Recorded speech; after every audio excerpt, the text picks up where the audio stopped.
Good morning बच्चों। इससे पूर्व मैंने आपको पाठ पढ़ाया था लखनवी अंदाज। यदि उसमें कोई समस्या हो, समझ में नहीं आ रहा हो कोई प्रश्न, तो आप पूछ ले। वैसे आज इसके प्रश्नोत्तर मैं डाल रही हूँ, आप उसको कॉपी कर ले क्लास वर्क की कॉपी में। तो देखते हैं कविता उत्साह। इस खंड में दो कविताएं हैं जो सूर्यकांत त्रिपाठी द्वारा लिखित हैं। पहला उत्साह और दूसरा अट नहीं रही है। इससे पहले के कविता आत्मकथ और सवैया वह आपके पाठ्य पुस्तक में हैं जरूर, लेकिन वह परीक्षा में नहीं आते हैं। तो पढ़ रहे हैं उत्साह। उत्साह एक आह्वान गीत है। आह्वान माने बुलावा देने के लिए, क्रांति के लिए, जिसके माध्यम से कवि ने बादल को संबोधित किया है। सूर्यकांत त्रिपाठी निराला का बादल प्रिय विषय है। कविता में बादल एक तरफ पीड़ित प्यासे जन की अभिलाषा पूरा करने वाला है, तो दूसरी तरफ वही बादल नई कल्पना और नए अंकुर के लिए विप्लव, विध्वंस और क्रांति चेतना को संभव करने वाला भी है। कवि जीवन को बहुत व्यापक दृष्टिकोण से देखता है और सामाजिक क्रांति या सामाजिक परिवर्तन में साहित्य की भूमिका बहुत महत्वपूर्ण होती है। निराला ने इसे नवजीवन और नूतन कविता के संदर्भों में देखा है। कवि निराला ने बादल के माध्यम से मानव को प्रोत्साहित किया है, उसके उत्साह को प्रेरित किया है। बादल गरजो, घेर घेर घोर गगन, धराधर ओ। धराधर बादल को कहते हैं। ललित ललित काले घुंघराले, ललित माने सुंदर। बाल कल्पना कैसे पाले, बाल कल्पना माने बच्चों की कल्पना। विद्युत छवि उर्मे, विद्युत माने बिजली, छवि माने सुंदरता या बिजली की आभा, बिजली का प्रकाश। उर राने हृदय में।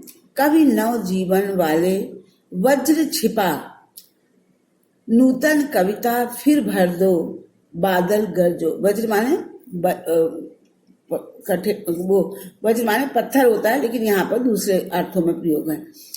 नूतन कविता फिर भर दो, बादल गरजो।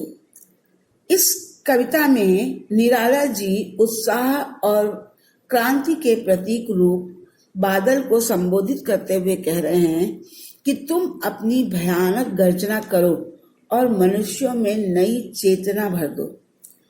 हे बादल गरजो, तुम गरजो और ऐसा गरजो कि घेर घेर घोर गगन, तुम आकाश को, संपूर्ण आकाश को घेर कर भयानक गर्जना करो और धराधर ओ, और बरसो। ललित ललित काले घुंघराले, तुम सुंदर और काले घुंघराले बालों वाले हो। तुम बाल कल्पना के को लिए हुए हो। विद्युत छवि उर्मे, तुम्हारे हृदय में बिजली की आभा है। नव जीवन वाले, तुम नया जीवन देने वाले हो। वज्र छिपा, तुम्हारे अंदर वज्र जैसी अपार शक्ति है। तुम इस संसार में नई चेतना भर लो और गरजो, और अपनी गर्जना से जन चेतना में विप्लव और क्रांति को जन्म दो। यहाँ पर बच्चों को, बादल को बच्चों की कल्पना के समान क्यों कहा गया है? जिस प्रकार बाल जीवन में बच्चों की मधुर मधुर कल्पनाएं निरंतर बदलती रहती हैं, उसी प्रकार बादलों का सौंदर्य भी प्रतिपल परिवर्तित होता रहता है। जिस प्रकार बाल कल्पनाएं मनोहारी होती हैं, उसी प्रकार बादल की छवि भी मनोहारी होती है। इस तरह से कवि ने बादल के सौंदर्य में बाल मन की कल्पना की है। इस कविता का मुख्य स्वर ओज है। कवि अपनी ओजस्विता से जन चेतना लाकर जन सामान्य में क्रांति लाना चाहता है, इसीलिए वो बादलों को संपूर्ण आकाश को घेरने के लिए कहता है। अगली पंक्तियां देखिए।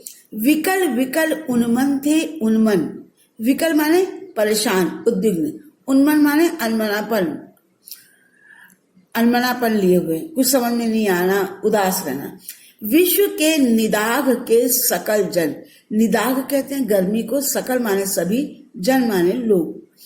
आए अज्ञात दिशा से अनंत के घन, घन माने बादल, अनंत माने जिसका अंत ना हो यानी आकाश।